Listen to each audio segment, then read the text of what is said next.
Chapter 10:14. Bojio was about to adjust herself when a voice came from above. A voice rang out from above her head. The voice was still faint but strangely hoarse. Are you trying to test my endurance by moving around like that? Chinmo's words calmed Bojio instantly. After all, the heat coming from beneath her was indeed scorching. As his ears were pressed against the man's chest, it was as if the only sound left in the world was the man's heartbeat. Thud, thud, thud. It was peaceful. It was as though they had returned to their childhood. During the summer on Wall Street, the trees in the courtyard were flourishing. Back then, it would be much easier for her to climb over the wall. Once there was nothing stopping her, she would go next door. She would go next door even more frequently. But after playing for a while, she would feel sleepy. She was still young and had to maintain a balanced biological clock. The two of them would take afternoon naps like that. But back then, she knew he liked cleanliness, but she couldn't control herself, rolling around on his bed. Only when his little face darkened, and he wrapped her up with a blanket, did she finally calm down. Unlike now, when it was so dangerous. Bojio didn't move, but she could feel something pressing against her. Don't look around, I won't touch you. The voice came again, but this time, it was much gentler than usual. Bojio retracted her gaze, feeling sleepy. But she wasn't here to take care of a patient or to sleep. She maintained her principles, one hand hugging Chinmo's waist, the other holding onto his injured hand, subconsciously worried that it would be touched. Dr. Chin was right when he said that Chinmo was like a porcelain doll. In order to not fall asleep, Bojio tried to find a topic. Movie Queenan said that you couldn't sleep well in the past. After finding me as a pillow, your insomnia was cured. Brother Emo, you have to be gentle with your pillow. Chinmo glanced at the person lying on top of him. Even when she spoke, she was still in a daze. He reached out to push aside her hair, planting a kiss on it. Okay. Perhaps it was because he had received a response, or perhaps it was because the temperature and the aura of the person he was hugging were too in line with his aesthetic standards and requirements. In short, it was very comfortable, so he fell asleep unknowingly. Chinmo's fingers caressed her face. He had never imagined that there would be a day when he would be so close to someone. She couldn't sleep well because she would have nightmares. He dreamed of water, bottomless water. Chinmo was a criminal psychologist. He knew it was a psychological problem. However, even with the knowledge he had, he couldn't find an answer. Why was it that every time he woke up, the most uncomfortable thing wasn't the water, but when he stretched out his hand, he couldn't grasp anything. His palm was empty, and so was his heart. At the very beginning, he didn't even understand why there were tears on his face. Was it because he owed her? He was indebted to the person he had wronged, but he still didn't know the person's name. Therefore, he never touched any cases again. However, that feeling of emptiness did not disappear. It was as if the most important thing had been lost. Until this guy appeared. Chinmo lowered his lids, watching the youngster who was snoring softly, but didn't forget to hold onto his hand. His lips landed on the top of her head. He could vaguely hear that person saying something. When he got closer, he could only hear a name. Chapter 10:15. Chinmo's hand froze on the youngster's ear. At that moment, all the warmth in his eyes was like water, completely retreating from his eyes. That was the scene Movie Queenan saw when she entered. They seemed to be on good terms, but when she saw her cold son's expression, it didn't seem to be the case. She was confused. What was going on? Chinmo tilted his body and stood up. Movie Queenan couldn't see his expression because his fringe fell down. She waited for him to come out of the bedroom. Movie Queenan asked, "Son, did your hand get worse?" No. Chinmo was never one to worry. His voice was calm. It's just an old injury acting up. I need some time to recover. Movie Queenan understood her son's personality. He had always been like this. She knew she wouldn't be able to get anything out of him. Hence, she decided to give Deputy Chin a call. But there was one thing. Movie Queenan glanced towards the bedroom and lowered her voice. Now that sister he knows about your relationship, it's hard for her to accept it. You have to follow the rules. Don't always stay just because you like it. When it's time for Gio to come home, he has to come home. She thought her son would listen to her since Chin Mo had always been a well-mannered person. But Movie Queen hadn't expected him to reply. It's better for her to stay by my side. His voice was faint, probably due to the quality of his voice. There was a hint of coldness in it. He hadn't mentioned anything about Gio returning. That wasn't something a son would do. Movie Queen lifted her head and glanced over at Chin Mo. She seemed to be in a daze, her gaze unfocused. However, the coldness in her eyes made Movie Queen furrow her brows. Bo Gio wasn't aware that the words she had blurted out in her sleep would cause such a misunderstanding. But for some reason, she had dreamt of Hoshino and how the Almighty had detected him. It was probably because of her uneasiness. The uneasiness of staying in Jiang City had affected her unknowingly. She had noticed it too, which was why she had moved out of her home and into school. Fortunately, everything was in preparation. There shouldn't be any problems. The sun started to set in the west. The sky at the end of June and the beginning of July would never darken so quickly. Even at 5 o'clock in the afternoon, when he walked out of his house, the sun was still very bright outside. Lin Feng took out his ID. For some reason, he felt a little guilty when he saw his Empress Dowager sitting on the sofa. It was probably because he was going out to do something bad. Most importantly, apart from his Empress Dowager, his godmother, Yunhu's mother, was also on the sofa. The two of them were probably discussing how to get together in the future. The Empress Dowager suddenly asked, "Huzi is leaving, isn't he?" Lin Feng nodded.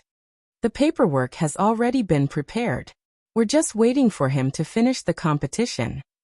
Now that he's the champion, he should have nothing to worry about.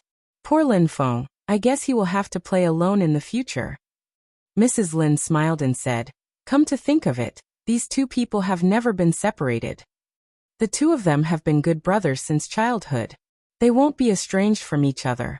I'll go and exchange some foreign currency later. They'll be leaving in less than a week. I have to prepare more for Huzi." Chapter 10:16. Lin Feng was originally sneaking out like a cat, but when he heard this, his fingers paused, and his face was blank for a moment. However, he quickly regained his composure. Otherwise, if the two empresses saw him, he wouldn't be able to go out today. After all, his mother could talk about the kid next door for an entire day and night. She wouldn't even repeat the adjectives. Lin Feng was still a little hesitant after coming out of his house. The thought of being pinned down made him want to resist. He lit a cigarette and leaned against the wall for a while.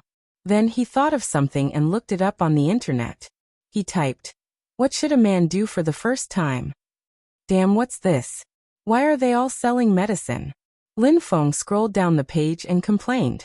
Really, he was young and aggressive. Did he need medicine? Huzi probably didn't need it either. The main thing was that if he bought medicine, he would be the one suffering. It seemed like Baidu wasn't completely trustworthy. He decided to look for the answer on a certain page. Lin Feng moved his fingers and changed the website. Not bad this time. There were a lot of answers, but they were all about how to make a girl feel romantic. It wasn't suitable for him at all. He could only post it himself. After posting it, he added 2 boys. The post instantly went viral. Countless people replied, "You have to buy everything. You know that, right?" Lin Feng replied, "Can I give some suggestions?" Of course he knew that. You have to do some foreplay for the other party to feel comfortable. "Oh right, are you guys okay? Let's do some tests." Lin Feng didn't hesitate. "It's our first time." "No problem. Then be gentle. If you're not gentle, the other party will hurt." Lin Feng finally found the key point. Hurt. How much? Very. After all, you know. Lin Feng thought, I'm a straight man. What do I know? Moreover, you're being so reserved. Can't you be more straightforward? Why aren't you saying anything? To be honest, I have a question. Are you the one being pinned down? Now that you mention it, it does seem like it. Hurry up and say something. Lin Feng was really stupid to talk. After knowing that it was painful, Lin Feng started to search for other things. In the end, he bought a small bottle of ergotu in the supermarket. To put it simply, after drinking alcohol, even if it was painful, one could endure it and it would pass. What's more, he was also drunk when he had sex with Huzi last time. Basically, he couldn't remember anything. He thought about it. This memory would probably become a dark history for the rest of his life. It would be better if it was vague. Yes, there was nothing wrong with it. F***ck so bitter and spicy. Lin Feng took a deep breath before calling Yin Hu. I'm at the convenience store at the entrance of the district. Come out, I've gotten my ID. Let's go get a car together. I have already driven it. The voice on the other side sounded even fainter than usual, but for some reason, there was a hint of something else mixed in the faint tone. Just when Lin Feng wanted to hear it clearly, Yin Hu had already reported an address. Sheraton 1821, come over. So fast. Didn't we agree to go together? Lin Feng gulped down another mouthful of alcohol. He had drunk too much of this erguotu. It tasted good, but his body was burning up. After preparing, Lin Feng jumped into a taxi and headed straight to the hotel. After all, this kind of thing had to be done in one go. Chapter 1017. By the time Lin Feng entered the elevator, the alcohol had already kicked in. He was Supreme Alliance's Team Beauty. Not only did he look devilish, he had relied on his snow-white skin that didn't tan no matter how much he tanned. He had dominated this title for 3 years. Now his face was flushed from the alcohol, and his eyes were watery. He didn't look like someone his age at all. But Lin Feng had always been tall. He was 1.8 meters tall, only 3 centimeters shorter than Yin Hu. Under normal circumstances, even in this state, girls would find him incomparably handsome. When they brushed past each other, they wanted to ask this handsome guy with one hand in his pocket what the microsignal was. But looking at his slightly unbuttoned shirt and the intoxicating smell of alcohol, he definitely had a date. He wondered which girl was so lucky. Lin Feng's eyes were still smiling. In his heart, he chanted 100 times that he was a straight man. It was just a little pressure. What was the big deal? A man had to be flexible. After mentally preparing himself, Lin Feng knocked on the door coolly. He couldn't be weak in terms of aura. This was the dignity of a straight man. He didn't know what was going on inside. Yin Hu didn't open the door immediately. He waited for about 3 seconds before the door opened. The person who opened the door had his shirt completely unbuttoned. He seemed to have just showered and was interrupted in the middle of making out. His dark hair covered his face, making him look even more handsome than usual. The next moment, an alluring youngster hugged Yin Hu's waist from behind. He wasn't wearing any clothes on his upper body. His smile was flirtatious. Who is he? Is he the takeaway you ordered? Are you afraid you'll be hungry? No. There wasn't a hint of change in his voice. He's a friend.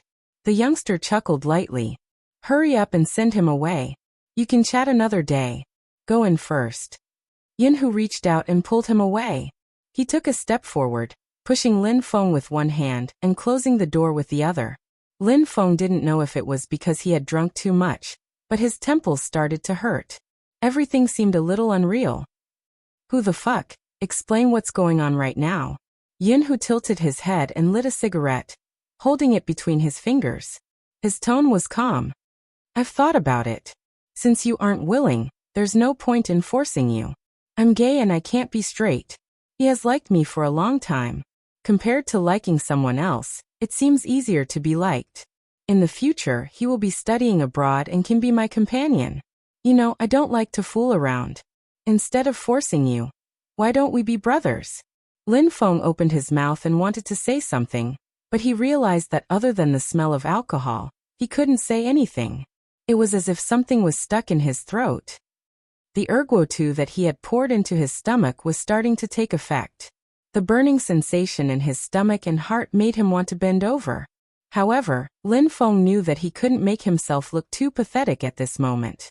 Otherwise, he who had just checked the information would really be a little stupid. Speaking of which, what kind of wine did he drink to make him feel so uncomfortable? That day. Before Lin Feng could finish his sentence, Yin Hu flicked the cigarette ash and interrupted him. Yin Hu flicked his cigarette and interrupted him. Nothing happened that day. I lied to you. You should be smarter in the future and think more, especially after I go overseas. Don't be like this all the time and don't feel guilty towards me. Chapter 1018. Also, if you want to find a girlfriend, You have to be careful. Some girls have ulterior motives for getting close to you. The ones in school were just trying to get close to me through you. Some aren't. It's just that you don't have the ability to differentiate them. Yinhu chuckled. I can't let him wait for too long. You might not be used to it, but I have no choice. I can't go back straight. If Lin Feng didn't leave, he would feel like he was unnecessary. I'll go back first. MMH. Yinhu clenched his left hand as though he was restraining himself. His voice was very low. Lin Feng didn't move immediately. He didn't know why his feet felt heavy. If he had known earlier, he wouldn't have drunk. But it was obvious that he was disturbing the other party. From what Yinhu said, that person could go overseas with him. That was good too. They should be together with the same type of person. If he continued to stay, he would really be blind. He reached out and patted Yinhu's shoulder as though they were brothers. Go in, I'm leaving. Okay. Yinhu watched as the person turned around. His palms seemed to have formed an imprint. Lin Feng smiled. He didn't know why he was smiling. It was probably as Yinhu had said, he should learn to be smarter in the future, and not do such stupid things. His stomach started to hurt again. The alcohol made him feel uncomfortable. He must have disturbed the intimacy of those two people. It was better to leave as soon as possible. Lin Feng. Suddenly, that person's voice came from behind. Lin Feng didn't turn his head. He probably felt that he was in a sorry state. What? We'll still be brothers in the future, right? That person's voice had a light smile. Lin Feng smiled too. He waved his hand. Don't be silly. We'll definitely be brothers for life. Go on, I'll leave.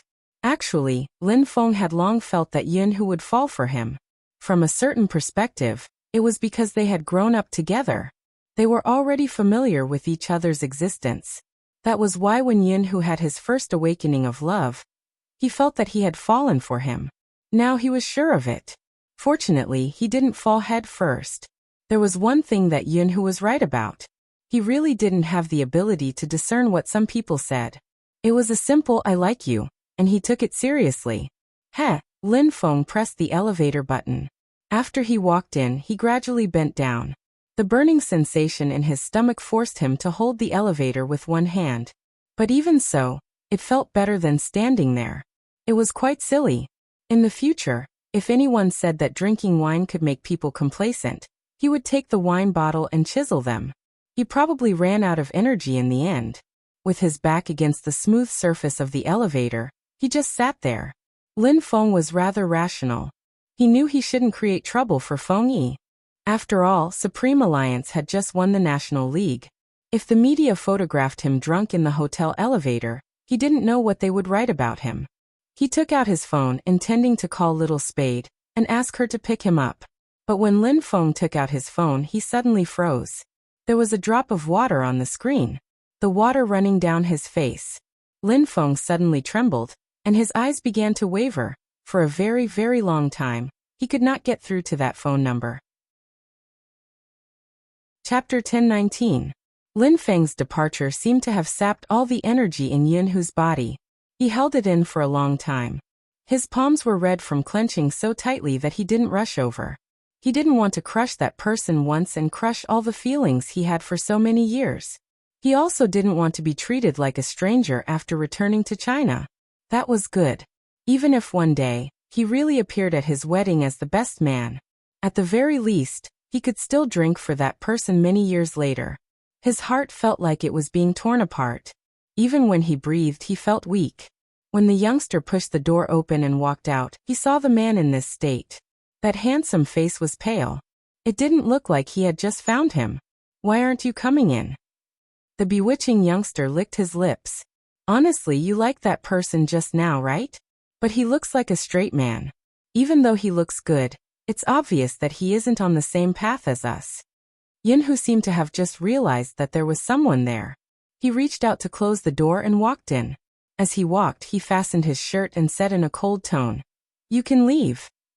The bewitching youngster looked at him and felt pity. "Your figure is really good. How about this? I'll refund you the money and we can do it once." Yinhu didn't even look at that person. He threw the clothes on the bed to him. His rejection meant everything. The bewitching youngster didn't believe it. Hey, I look good too. You know how our circle works. When you can't hold it in, you can do it once. With that he walked over, his breath blowing into Yinhu's ear. Even his hand wanted to touch it. Yinhu reached out and blocked his arm. There wasn't a trace of warmth in his eyes. If you still want your hand in your job, get out. Boring. The bewitching youngster saw that he didn't have a chance. He bit his lower lip angrily and left with his clothes. Anyway, this person gave him a lot of money. Besides, when his boss asked him to come, he had already instructed him not to offend him because of his high status. At first, he thought that he could cozy up to a sugar daddy. Why couldn't he get close to him? Are you impotent? Yinhu smirked. I can't do it to you. I'll say it one last time, get out. The enchanting young man knew that if he continued to stay, he would really have no future. No matter what, he was still a nobody. It was better for him to leave. The door was closed. The room returned to its original state. It was bone-piercingly cold. Even though it was summer in July, Yinhu felt as though his heart was frozen in ice water. She looked at the bed in the living room. He suddenly felt that this place was very dirty. Perhaps it was because he wasn't that guy. In reality, Yinhu didn't dare to let Lin Feng in, because if they came in, they would find that the bed was not moved at all. Even the enchanting young man was just an act he found. It was as if he couldn't stand even a little bit of that fellow's alienation and awkwardness towards him. He began to calculate carefully. It had been a long time since Lin Feng had been alone with him. He was probably trying to avoid arousing suspicion, and worried that his family would find out. Yes, as a straight man, of course he would be worried. Sometimes, Yinhu really wanted to tell that guy, I'm not bent either. I saw that the other guys couldn't take it either. I just like you too much. Chapter 10:20. Yinhu sat there for a long time before placing the ringing phone to his ear. He glanced out the window. Hello, it's you. Help me settle it. There's no need, just one plane ticket will do. Yes, I don't need two. Why did it suddenly become one? Didn't you say someone was going with you? Yinhu tightened his grip, seemingly laughing at himself. There won't be anyone going with me.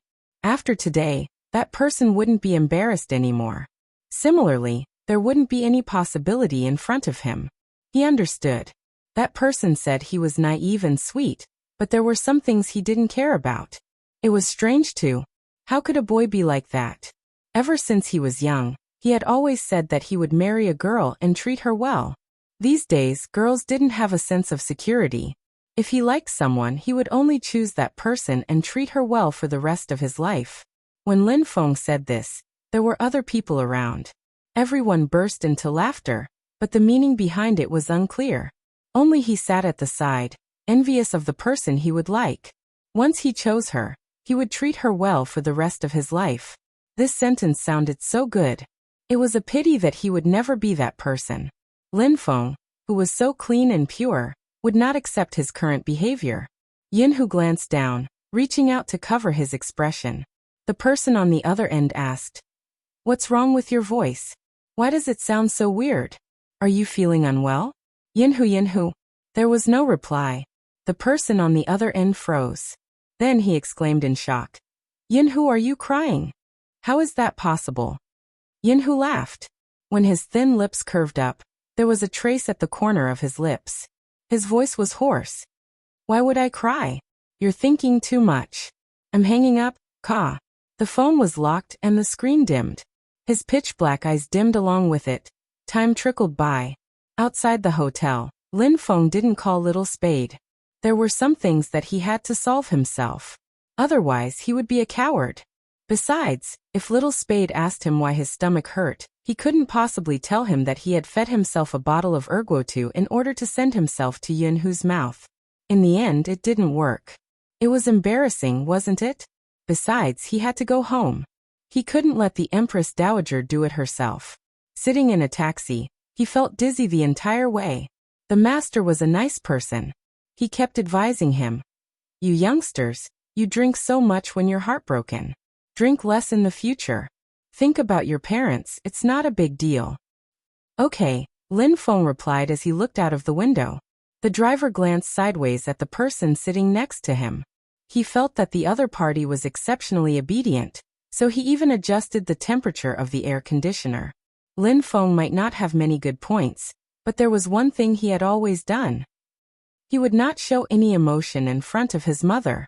It was the same this time. Mama Lin was tapping her back as she spoke on the phone. Yes, he will be doing business in the future. That's good too. Lin Feng isn't suited for politics anyway. After she hung up, Lin Feng walked over to massage the Empress Dowager's shoulders. You're back. Mama Lin turned around and paused. Why do you reek of alcohol? Chapter 1021. Lin Feng smiled brightly. Supreme Alliance 1. I'm so happy that I drank. Look at you, you're already so old. Why can't you learn from Yun Hu and be more mature? Mama Lin nagged, but her eyes showed how much she liked her son. Alright, you must be feeling terrible after drinking. Go drink some hot water and sleep. MMH, Lin Feng replied. After drinking the hot water, he walked upstairs. After he threw himself onto the bed, the aftereffects of the alcohol became stronger. It wasn't a stomachache but a burning sensation. Something wasn't right with his entire being. A long time ago, he knew that he had to work hard to catch up to that person since he wasn't smart and Yun Hu was too outstanding. That excellence had nothing to do with his family background. Ever since he was young, Yun Hu had received more praises than anyone else. His mother had always treated him like the son next door and educated him. At that time, he had been rather happy. His brother was outstanding because he was outstanding. But from now on, he probably wouldn't be able to catch up to him. Now someone else had gone overseas with him. He had stayed here. That wasn't too bad. He still had things he had to do. Lin Feng curled up in his blanket, glancing at a spot in the corner of the room before closing his eyes. Qin family's house, second floor. When Bojio woke up, there was no one beside her. The light on her phone was blinking. She swiped the screen and saw a missed call from Lin Feng. Bojio stood up on one leg and dialed the number. It rang for a while but no one picked up. When the call ended, Bojio frowned and sent him a message. Team Beauty, what's wrong? He replied instantly. Nothing, I was just sleeping. I wanted to celebrate with you but I'm too tired now. I just want to sleep. Bojio glanced at the reply and typed a few more words. Let Almighty Yin celebrate with you. Lin Feng replied. MMH. He only replied with an MMH? That didn't seem like someone's style. Bojio had wanted to ask more. The door was suddenly pushed open. It was movie Queenan and behind her was the director who had wanted her to act in a movie. The director's eyes lit up when he saw Bojio. Mr. Fu, I would like to extend my sincere invitation to you to participate in our movie. Both your aura and the way you play are perfect for the hacker in the movie. I guarantee that you will accept our description of the character. Honestly, Bojio was still in a daze. She had originally thought that the first thing she would see after waking up would be the Almighty's handsome face. He didn't see the Almighty, but he saw the director. Bojio pressed down on her silver hair, wondering where the Almighty had gone. Movie Queenan wanted to laugh. The child definitely didn't know what kind of state he was in. She looked slightly adorable, as if she wanted to find her ice-cold boy as soon as she woke up. The considerate Movie Queenan couldn't let them keep searching. She smiled and said, Your brother Mo went to discuss business. Let's talk about the movie, what do you think? Bojio wanted to reject him. The international director spoke again. Our filming location is in America. You can treat it as a free trip. Go and have a look first. We will depart 3 days later. Don't rush to give me an answer. Young man, think about it again. Bojio's fingers stilled. Then she smiled. There's no need to think about it. I've decided to accept it. MH. The international director almost thought that he had heard wrongly. After all, the young man had always been very nonchalant about this matter. He could tell that the young man was not putting on a show. He really did not want to take on this movie, nor did he want to be popular. Why did he suddenly agree to it so readily? Bojio had been thinking of ways to kidnap the Almighty. It wasn't practical to do it in China. The Almighty would probably know her identity before she could even make a move. With the Qin family's protection, it would be impossible to kidnap the Almighty. But it would be different in America. There would be a lot of room for maneuvering. At the very least, the security for a private jet wouldn't be as strict. That way it would be easier to kidnap someone. More importantly, it would be easier for people to accept her going overseas in this manner. 3 days was enough for her to wrap things up. Fu Zhongyi's side had probably been whittled down. He was probably just left with some shares. During the shareholders' meeting the day after tomorrow, she would personally take back everything that belonged to He Honghua. Other than the shares, she would also take back her pride. After that, Bo Jiu could return to the Fifth Avenue with peace of mind. Filming in America wasn't just an excuse to kidnap the Almighty. It was also a buffer for He Honghua. Bo Jiu knew how much He Honghua doted on her. If she disappeared suddenly, He Honghua wouldn't be able to take it. She could choose not to tell anyone about her true identity. But when the time came, she had to tell He Honghua. Because in this world, there wasn't anyone more qualified than He Honghua to know the truth. But she had to wait until she returned to the Fifth Avenue. If not, He Honghua would be in danger. This was what Bo Jiu had always wanted to avoid. That was why she had to return to the Fifth Avenue. Her father was right about one thing. She couldn't have anyone close to her. It was too dangerous. The fake Z was just one side. There were more sides and more dangers. She couldn't let He Honghua be in such an environment.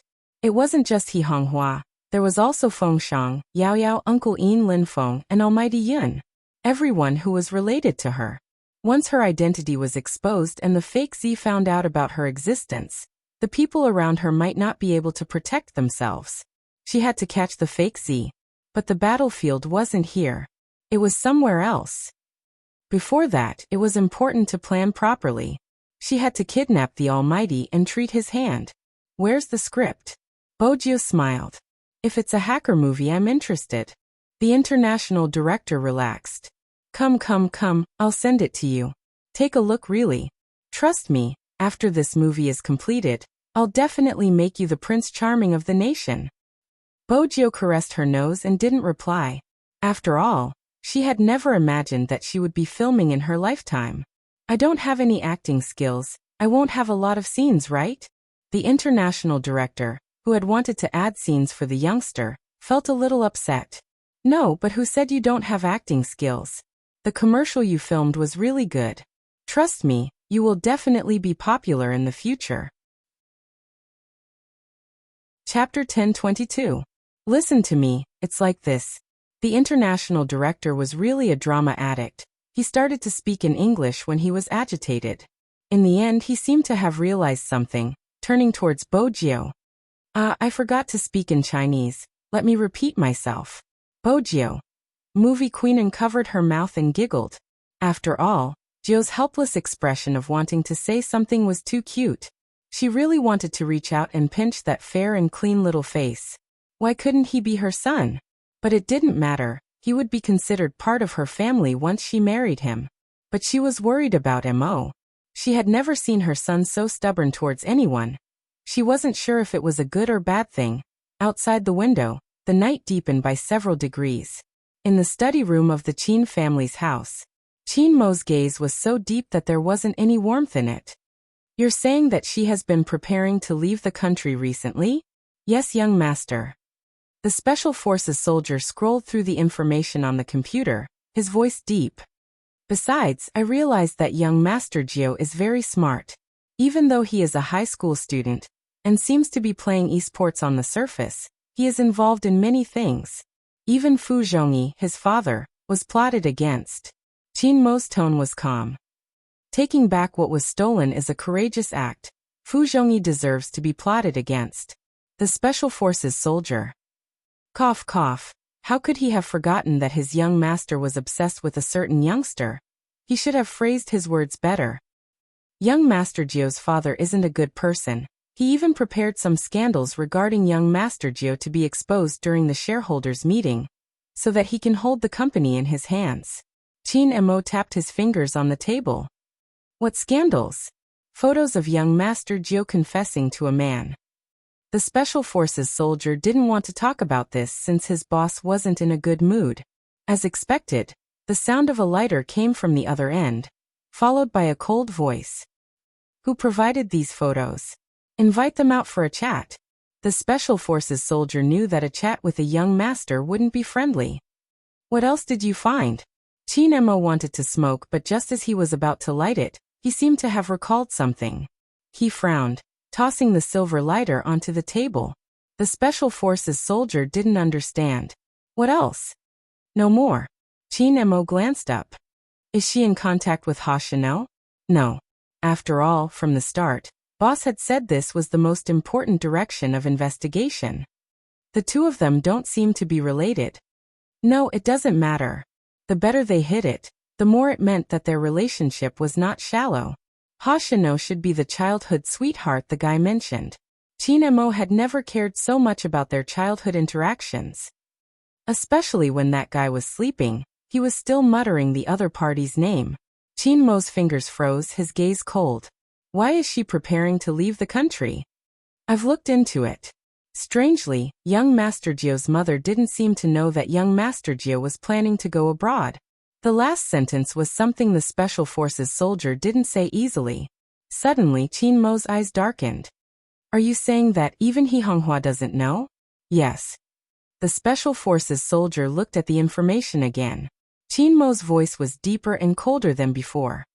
How many days does she intend to stay abroad? The Special Forces soldier hesitated for a moment. Young Master Gio didn't book a return ticket. She probably hasn't decided on her return date. Hasn't decided on her return date? When he heard this word, Chin Mo felt as though all the warmth in his body had been sucked out. His voice reached the Special Forces soldier's ears through the phone, sending chills down his spine. It isn't that she didn't book a return ticket. She has no intention of coming back. The Special Forces soldier stilled. What did boss mean? Just as he was about to ask something, the other party hung up. He could vaguely hear the sound of something being flung out. The entire study room dimmed with the sound. Chin Mo's wrist was wrapped in a white bandage, which made him look different from his usual self. There was a coldness in his abstinence. Until now, that guy had never thought of having a future with him. Even at this stage, it was the same. Chin Mo sat there, his hair falling down. His lips curved upwards, but there wasn't a hint of a smile. His wrist hurt, but he didn't seem to feel it. When Madame Zhang entered and saw the torn white cloth, she exclaimed, "Young master, your hand." Chin Mo glanced over, reaching out to pull the white cloth back to its original position. Then he tightened his grip, his voice calm. "What's the matter?" Auntie Zhang sensed the chill on her young master's body, but she didn't know what happened. She walked over to pick up the phone and placed it on the table. "Madam asked me to tell young master that dinner is ready and young Master Gio is here." "I understand." Chin Mo seemed a little distracted. He only said that he understood and didn't say anything else. Madame Zhang glanced over the table and paused. "Didn't young master place the mask on the coffee table outside? Why is there one here?" Chin Mo frowned. "The coffee table outside? Yes, I just put it away for young master. Didn't young master like this mask?" Madame Zhang was right. Chin Mo really liked the mask. It wasn't because of anything special, but because it was a gift from someone. That was why he treasured it so much. Naturally, it couldn't be compared to the USB lighter. But basically, he would keep anything Bojio gave him, even if it was a black mask.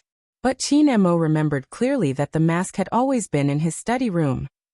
He had never taken it out. So what exactly was the one Madame Zhang was looking at? Chin Mo narrowed his eyes. "Madame Zhang, where did you keep the mask?" "It's at the coffee table." "Young master didn't take it?" Madame Zhang was puzzled. Chin Mo had already stood up. He walked towards the direction of the living room and stopped by the coffee table. His figure was very slender. Even though his wrist was still wrapped in bandages, the whiter his skin was, the more Chin Mo looked like a sick prince. He was so handsome that it made people feel pity for him. "Here?" Chin Mo asked Madame Zhang. Madame Zhang nodded. In the small compartment under the coffee table, Chin Mo reached out and pulled open the secret compartment. His slender fingers moved, and a mask appeared in his palm. Chapter 1023. It was indeed the same. The material, brand, and color were exactly the same. But the one that Chin Mo took out was a gift from someone. The one that Madame Zhang found was taken from Zi's face when he had fought with Zi that day. Qin Emo never believed in coincidences. The conjecture that was buried deep in his heart seemed to have been confirmed. It was like the tip of the iceberg had been split open. It was a familiar style of doing things. It was the same hacking skills. Even though she had toned it down, the first time he had met her in the game, the reason he had noticed her was because her methods were similar to Zi. And the way she stood in the darkness, her hands stained with blood but her eyes glowing. The determination to give some people a voice regardless of everything. The arrogant look that didn't care about anyone. The dazzling disguise technique. The feeling that she gave people was gentle, but when she lowered her eyes, there was a cunning smile on her face. All of these were Zi's unique traits. He knew, but he didn't want to admit that she was Zi. Qin Emo stood there, his fingers tightening around the black mask in his hands. Madame Zhang didn't know what had happened. But this was the first time she saw her young master like this. There were obvious fluctuations in his emotions. His eyes started to shake violently. She didn't know what was going on. At this moment, the three people upstairs finished discussing the script and walked down. Bojio's legs were long, and she walked in front. Ever since she woke up, she had been looking for her brother Mo. When she saw the tall and slender figure, her eyes lit up. She smiled and called out, "Brother Mo!" In that instant, the international director had an illusion. Why did it feel like there was a tail behind the youngster? The youngster had always given him the impression that she was evil, untamed and hard to control, or mysterious with a layer of fog in her smile. But it had never been like this. How should he describe it? Little loyal dog? This must be his illusion. However, this illusion didn't fade as time passed. The silver-haired youngster walked towards the man without a word. Her clear voice carried other emotions. "Brother Mo, what are you looking at?" Auntie Zhang wanted to say something. Qin Emo glanced over and pushed the drawer inwards. Instantly, there was nothing in his hands. When he straightened his back, there wasn't a hint of emotion on his face. Nothing. Bojio arched a brow but didn't continue asking. The moment she saw his handsome face, Bojio only had one thought left in her mind. She was going to kidnap him, and the Almighty would definitely be furious. However, she also knew how to coax people. When they reached the main house, she would ask Grandfather Butler to make more delicious food for the Almighty. She remembered that her pet loved to read since he was young. Before she went back, she would ask the butler to buy some books. Otherwise, her place would indeed lack a cultural atmosphere. Also freshly ground coffee. She knew how to do that. However, the Almighty's skills were a problem.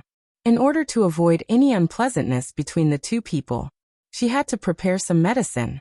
The more Bojio thought about it, the harder it was to please the Almighty. Unlike her, she loved money. Even the Almighty couldn't be bought with money. Bojio wouldn't do the same stupid thing she had done when she was younger. He wanted to see if there was anything that the Almighty liked. Bojio thought about it seriously. Qin Emo glanced at her. He didn't mention the mask and pretended as though nothing had happened. He reached out and pulled the youngster over. He tidied the youngster's hair and asked calmly, "Are you hungry?" Bojio smiled again. The international director was dumbfounded. He glanced at Movie Queenan as though saying, "You're not going to do anything about it?" Movie Queenan smiled elegantly, explaining everything. The international director understood and watched the interaction between the two of them. The youngster really liked to follow behind the man. She was even saying things like, "Brother Mo, I want to eat meat. I've been craving meat recently. I don't know why, but after some thought, I think it's because my body is growing and I need meat." Qin Emo glanced over, maintaining a distance between them. "When aren't you craving meat? You even use your body to hide your nature." The youngster smiled. She didn't say a word and dangled a lollipop. "Make it spicy. It's better with spicy beef." Qin Emo had walked into the kitchen and was mixing the ingredients. The international director was shocked. He had known his good friend's son since young. He had always been polite, but not everyone could get close to him. At that time, it wasn't that he hadn't thought of poaching Qin away. But Qin Emo had only replied, "I'm not interested in acting, but I'm interested in film investments. I can work with you in this aspect." At that time, Qin Emo had been 17. He had been able to control the entire scene at such a young age. It seemed to have something to do with his background, but at the same time, he was really noble. He would never have imagined that he would be mixing ingredients for someone. When Chin Mo picked up the chopsticks, he glanced at the youngster again. His gaze was unreadable. Bojio was confused.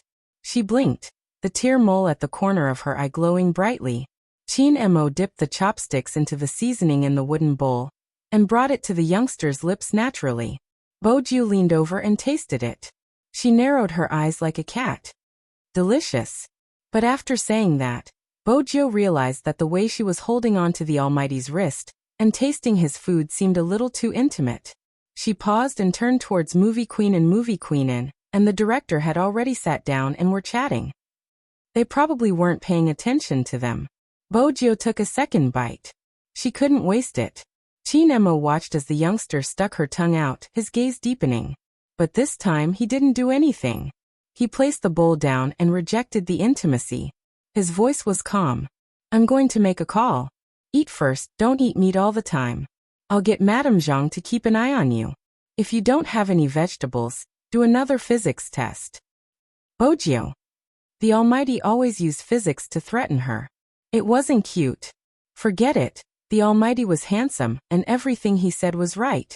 But was she thinking too much? Why did she feel that the Almighty today was indescribably estranged from his usual self? It was subtle, as though there was a layer of fog between them. It wasn't real. Chapter 1024. Chin Mo returned to the study room. The first thing he did was to look at the information he had gotten previously. It was clearly written that the youngster had never been to America, and it was impossible for her to appear on Fifth Avenue. But the contact at the plaza that day, Chin Mo was certain that it was Z and that she wasn't an imposter. But how could he explain the difference in their ages and backgrounds? Chin Mo swiped his phone and made a call. No one expected that the person he called was Xiaojing. Xiaojing was still wearing Xiangnan's uniform and was doing an interview with Luo Luo. Before the results of the competition were out, all the media assumed that Xiangnan would represent China in the Asian Cup. But now that Supreme Alliance was the winner, it was inevitable that they would encounter such problems. After Xiaojing replied, his phone rang. The camera swept across his screen. When he saw Chin Mo's name, the interviewer was stunned. What was going on? Didn't they say that Chin Mo and Xiaojing couldn't get along? Could it be that the rumors online were true? These two almighties were a love-hate couple? Luo Luo already knew that the two of them were in contact privately. She laughed lightly. It's a call from the official couple. Hurry up and pick it up. I'll be here. Xiaojing didn't bother about his teammates' words. His demeanor was extremely important at this moment. He stood up and said, "Excuse me." Then he walked to the corner and picked up the call. "Hello. The question I asked you the other time." Chin Mo didn't beat around the bush. The side of his face was sharp from the light. His tone was calm. Other than the appearance of a second personality, there is another possibility. What is it? Xiaojing didn't expect him to bring up the past. He paused. The other possibility is more ridiculous. You might not believe it. Chin Mo didn't speak. It was obvious that he was waiting for his answer. Xiaojing spat out 4 words. Soul exchange. Soul call. Chin Mo froze. He frowned subconsciously and laughed. You know I don't believe in such things. Xiaojing also knew that this was very hard to believe. My research topic involves this aspect. It sounds a little unbelievable, but as a research topic, once humans reach a point of convergence under the influence of a certain magnetic field, when one of them loses his ability to think, the other person's memory will exist in this body under the influence of some unknown factors. In other words, the original owner will no longer exist and become another person. This is because what a person looks like is determined by their memory. As for why there will be memory rebirth, I don't think it's clear. After all, this is just a proposal, and such a proposal is too absurd. There are extreme flaws in some aspects, which means that it can't be verified as scientific. But if there really is a person who suddenly becomes different from before, not only in personality but also in behavior and preferences, it's either the appearance of a second personality or the reconstruction of memories. Qin Emo listened to the words on the other end of the line. He knew very well how much Xiao Jing had studied these things, and he also knew that Xiao Jing was making a rational analysis. In reality, the youngster he knew didn't fit the evaluation of this person by the outside world. He was infatuated, pursued, good for nothing, liked to throw money around, was like a nouveau riche, had a weak personality, and was like a sissy. This was the former young Master Fu. Chapter 1025. It wasn't just that these things no longer existed. According to the information they had gathered, there were many things that were different from the previous young Master Fu. For example, someone who never liked to play online games suddenly became the FC King of Zone C. That kind of hand speed and skill wasn't something that could be learned in a day or two. Another example would be this person's academic performance. In the past, it could be said that it was a tragic sight, unlike now. Other than being weak in physics, everything else was surprisingly good, especially in the subject of English. Also, this person could speak Tokyo's local language in addition to English. Moreover, her beautiful skills were completely different from before. In fact, a certain someone's attitude towards him was very different from before. Even though he wasn't familiar with the person beside him, with Jiang's was reminder, he knew that someone used to be crazily infatuated with him and did everything to get him. Not only that, but she also seemed to have good feelings towards other people. He liked to treat people at nightclubs. Even if he spent money like that, his classmates didn't really like him because of his personality. Because there was nothing to like about the former young master of the Fu family. Even his attitude towards He Honghua was expressed in a different way.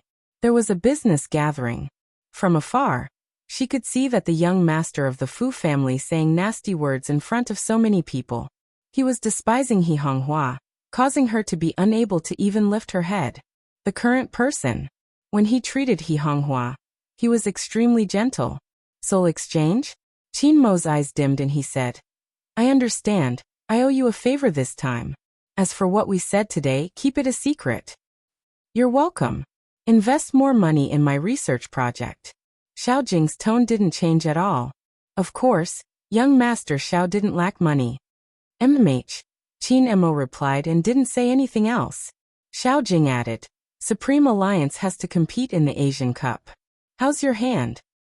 It's still being treated. Qin Emo suddenly stopped speaking. When he glanced up, he could clearly sense that there was someone behind him. Qin Mo's fingers paused. I have something on, I'll hang up first. With that, Qin Emo stood there without turning his head. What are you doing, hiding there so sneakily? Have I been discovered? She had just entered. Sometimes, the Almighty could be quite troublesome when he was smart. Bojio chuckled. She stepped forward and changed the topic. There's too little sauce, it's not enough. Something unknown surged in Qin Mo's eyes. Then he walked towards the youngster. Qin Mo's expression didn't change at all. Hence, the Almighty's gaze on her made her skin crawl. But she didn't know why. It was an indescribable indifference. However, there was something more to it than indifference. Bojio tried to figure out what was wrong with her. In the end, he couldn't figure it out. Qin Emo stuffed one hand into his trouser pocket and kept his phone. He lowered his lids to look at the youngster's bright eyes when she smiled. No wonder her mood changed when she heard him call her little Fujio. So, the person who lived in this shell had the surname Bo? Z this time. Chapter 1026. Bojio felt that the Almighty's danger level was extremely high today. Just as she was about to say something, someone lifted her chin. Her chin was lifted. At first, she didn't know what Qin Mo was going to do. But when his finger brushed past the corner of her lips, there was a slight warmth as he rubbed against it. That was when Bojio realized that the Almighty was wiping her mouth. It was as though a gust of wind had blown over. Her surroundings were filled with his familiar scent. It was thicker than the sandalwood in the room. The scent of mint and tobacco penetrated her heart. It was hard to escape. How much food did you secretly eat? You're so dirty. His voice was already pleasant to listen to. And coupled with this kind of smiling words, it sounded even more pleasant. It was a rare sight. Bojio didn't even look up when a kiss landed on her lips. It was slightly cold, but in such a summer day, it was comforting to touch. It was as though the distance she had felt before was just an illusion. Bojo didn't understand. Her eyes were filled with doubt. However, Chin Mo pressed her against the doorframe. His originally light kiss gradually changed, as though he wanted to swallow her whole into his stomach. Even his breath was different from usual. The kiss made both of their pulse beat differently than before. The tip of his tongue was numb from the sucking, and his heartbeat was much faster than before. His mind was completely blank, and his thoughts were sucked away. Chin Mo's hand was on her waist from behind. Bojo's t-shirt was half opened, her porcelain white waist was exposed. Their position was indescribably intimate. Brother Mo. Bojo tilted her head, wanting him to stop. Indeed, Chin Mo stopped. His lips curled up, and his breath landed beside her ear. It was a little unstable and low. Why, don't you like it? That handsome face that was stained with love made him look like a demon from a cult. His pitch-black hair was also softer than usual, and that tone of his. Bojo narrowed her eyes and muttered, "Don't use your beauty to tempt me." Chin Mo paused. Then he smiled, reaching out to help the youngster tidy her clothes. He retracted his hand like a gentleman. "Let's go eat." "MMH," Bojo replied. She watched as he walked away. Something seemed amiss that she hadn't noticed, but she couldn't explain it. The two of them walked out of the study one after another. At this moment, the international director and movie queen were almost done talking. He asked Bojo which day she was planning to fly over, so that someone could make arrangements. Chin Mo's hand, which was swirling the red wine glass, paused. He asked casually, "Fly over?" Movie queen chuckled with a hint of glee. "Gio just agreed to our production team's invitation to fly to America with me. Let me tell you, Gio is doing this willingly. As the captain, don't play your capitalist game, and forbid Gio from going here or there." Hearing this, Chin Mo's eyes darkened, the warmth in his body disappeared, his voice faint. "She isn't suited to go abroad." "Not suitable to go abroad?" Movie queen shook her head. "Son, your excuse isn't convincing at all." Chin Mo put down his chopsticks and opened his mouth. "Brother Mo, do you want to go with me? They said that the environment there isn't bad. It should be helpful for your hands treatment. Let him tag along?" This was something Chin Mo hadn't considered. After all, the person standing in front of him wasn't the young Master Fu but a new soul. From the information he had, she had been planning to go abroad, probably because she was worried that he would guess something. A certain someone was hiding too many secrets. The biggest one was probably the one he had just found out about. She wanted him to tag along because she was certain that he wouldn't be able to find out. That was why she was so daring to make a move under his nose. Chin Mo raised his wine glass and took a sip. "When are we going?" 3 days later. Bojo felt that the first step of her kidnapping was about to be completed. Hence she added, "I asked the director, and he said that there aren't many scenes, it shouldn't take long." Bojo replied naturally, "Once we're done, we can walk around the area. That way, it would be easier to kidnap someone." Bojo supported the side of her face, replying to Chin Mo, throwing out a bait. "I have never gone overseas with Brother Mo. This is a good chance." Chin Mo chuckled. Indeed, he had never gone overseas alone with a certain someone. But at this moment, Chin Mo was pondering over something else. For example, why was she so insistent on getting him to tag along? This time, what exactly did she want?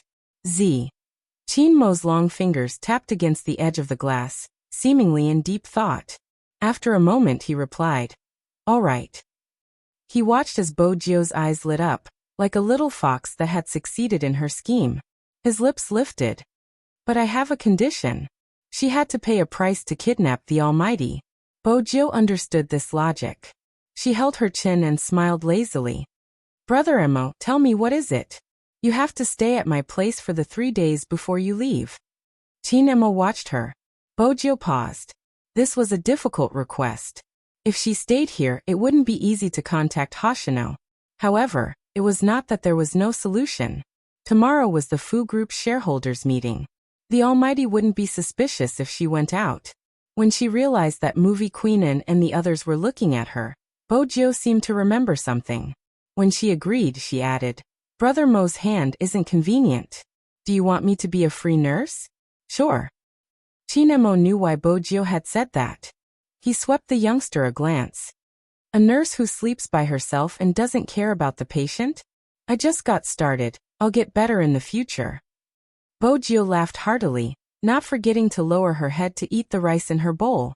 Chinemo watched the youngster beside him. She was exceptionally obedient during meals. When she lowered her head, she would be fluffy. When she lifted her head, she would definitely be craving for a particular dish. She was adorable no matter how he looked at her. No matter how accurate Chinmo's analysis of Z, he had never thought about it. In reality, when the Real Z appeared in front of him, she would be like this. He recalled the first time they fought on the Fifth Avenue. That arrogant youngster, who didn't seem to diminish even when she was surrounded by the police, was right beside his hand. As long as he stretched his hand out, he would be able to touch her fluffy head. The corners of Chinmo's lips curled up slightly. Chapter 1027. Bojio seemed to have sensed his gaze. She tilted her lids, a piece of meat in her mouth. She was pretty, but when she raised her brows, she looked a little devilish. Chinemo didn't say anything.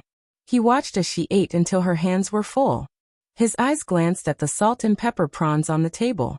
Without thinking much, he picked up a large prawn and placed it on the plate. His slender and fair fingers removed the shell, leaving only the prawn meat. Then he placed it into the young man's bowl. Chinmo's actions were natural and elegant. No matter how shocked the international director was, he didn't say anything. He only sighed in his heart that some people could really change their character when they fell in love. However, in the next second his opinion changed. Because when the young man still wanted to eat meat, Chinemo reached out to stop her. He placed 2 stalks of vegetables in her bowl and arched a brow. It was clear what he meant. If she didn't eat, there would be a physics test waiting for her. The Almighty's handsomeness was divided into 2 stages. When he was peeling the prawns for her, he looked very handsome. His entire person looked very attractive. Now Bojio looked at the 2 stalks of vegetables, lowering her head to take a bite. Her heart was filled with sweetness. She didn't expect that even though her pet had lost its memory, it didn't care about her at all. It wasn't that she didn't like eating vegetables. Humans stood at the top of the food chain. If they did not eat meat, they would feel sorry for themselves, right? Obviously, the Almighty didn't understand this logic when he was young. That was why every time he fed her, he would smash the leaves in her bowl and let her eat it with rice. At that time, she was a picky eater and didn't eat vegetables. Even her father couldn't do anything about her. After all, who wasn't a little devil? Later, when her father saw that she wasn't so picky anymore, he even pulled the young Almighty over and thanked him for a long time. However, the Almighty had always been cold and polite. Uncle Bo, I'll take care of her in the future. She still remembered that her father paused for a moment, then laughed. You'll have to ask her own opinion. Other than eating, what else can she say? It had to be said that the Almighty had a sharp tongue when he was young. But at that time, she really didn't have any objections. She had wanted to raise her pet for a long time. Of course, she would not miss such an opportunity. Even though he was the one who raised her in the end, when he thought about it carefully, she was also enduring hardships in order to gain courage. The pavilion closest to the water enjoys the moonlight first. No matter how young she was, she understood the principle. Moreover, for some reason, she always felt that the food he fed her was tastier. Perhaps it was because every time he carefully pressed the egg yolk and vegetables into the bowl for her, and then stirred the new porridge, the boy she drank was very cute. That was why she wasn't picky about her food. The ancient saying that beauty was a feast for the eyes made sense. For example, just by looking at the Almighty's face, she could eat 2 more bowls of rice. Just like that, he accidentally ate too much for dinner. When she reached the 2nd floor, Bojio realized that the Almighty was asking her to sleep on the same bed as him for the next 3 days. Although they had slept together before. However, 3 days was a little too long. Was it too late to regret now? Bojio turned back, intending to discuss other conditions with the Almighty. Chapter 1028. As long as Chinemo stood there, he would be so elegant and handsome that people couldn't take their eyes off him. He exuded an aura of an immortal. Not to mention, when he leaned over, his eyes were deep and his lips were curved into a smile. The collar of his shirt was slightly crooked, hanging loosely. It looked extremely casual. He had been the school hunk of number 1 middle school for 3 years, and until now, there hadn't been anyone who could surpass him. The Almighty indeed had an extraordinary charm. At this moment, there was a hint of wildness in his expression. He reached out to pinch Bojio's chin, a faint smile on his face. What naughty thoughts are you having again? Immersing. Don't worry, other than the pillow, I won't ask you to do anything else. My hand can't touch you, so you have to control yourself. My mom and the guest are here, so don't act like how you did when the doctor was around. Don't touch me while my hand is injured, and behave yourself in other aspects, understand? Little gangster. At this moment, Bojio didn't know how to react. The nickname Little Gangster. Brother Mo, you are the one who is touching me, not me. Bojio pointed to her chin. Chin Mo arched a brow and released his hand. The youngster pulled her down and kissed her with a mischievous smile. But it's hard for me to not touch you. Bojio wanted to kiss him and leave. But Chin Mo wasn't satisfied. He pulled her wrist over and pressed her down on the soft bed while she was breathing. He didn't hesitate to deepen the kiss. Bojio wanted to resist, but he pressed her back with a single hand. He kissed her until she was in a daze. In the guest room, the youngster's t-shirt was half lifted, revealing her flawless waistline. The man's hand moved upwards, following the hem of her shirt. Then he paused. Someone was knocking on the door. Bojio heard it too. She turned and stood up, her breath still a little faint. Chin Mo glanced at the youngster's flushed face, his voice raspy. Don't flirt with me if you don't have any intentions. All right. Bojio replied nonchalantly. Her clothes were wrinkled and her lips were red. It wasn't a good idea to meet movie queenin like that. Hence, she turned towards Chin Mo. Brother Mo, open the door. Chin Mo adjusted his shirt, his tone calm. Why, you don't dare to admit it after teasing me. Bojio. This is really depressing. Chin Mo probably liked to see her like this. He reached out and pinched her puffed up face. Benefits. Even opening a door requires benefits? He had no choice but to bow his head when he was under someone else's roof. Bojio replied, speak. Don't go somewhere I can't see.